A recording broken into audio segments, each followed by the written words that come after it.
network yake inakuanga iko sawa.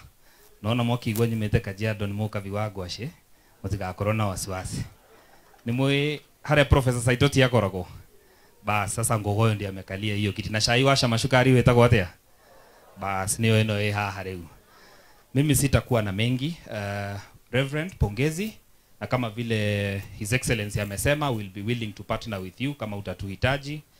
Tutakuachia zawadi, lakini ukitiita kujenga kanisa pia tutakuja. Kanisa la Redeemed ni kanisa tunaheshimu. Mimi niko na makanisa za Redeemed kule kwangu. Kama mnakumbuka Bishop Segel anatoka pale, mimi ninakaa pale Ongata Rongai. Sitakuwa na mengi, mambo mawili tu. Sisi tunaheshimu kanisa. Bishop, if you instruct us tufanye kitu, sisi tutakusikia. Kuna wale hawasikiangi kanisa. Kuna wale wanasema kanisa haiwezi kuwakosoa. Sisi ukituambia chochote tutakusikiza. Na vile nimeona leo umetuambia tuendelee kusikiza ground. Asante sana Bishop. Tutasikiza ground. Na ground inasema William Ruto hawezi kuwa rais tena. Hivyo ndio ground inasema. Si ground inasema hivyo? Ground inasema William Ruto ananyanyasa watu.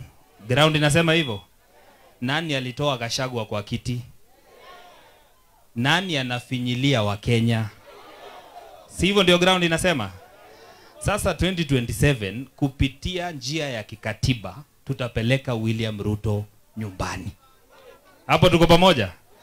Sitazidisha hapo, nataka niwakaribishie Senator wa Nyandarua, kijana yetu. Sorry. No ni gweta senator ithitoni wa guku. No nyambe ndimwire hindi ria president yahitukaga guku ni atwiriire barabara ya Maera.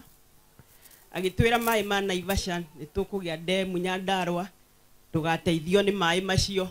Agicoka agitwira thibitari ria twakiirwo ni Kengen ne agotuikwipira no twetereire your excellent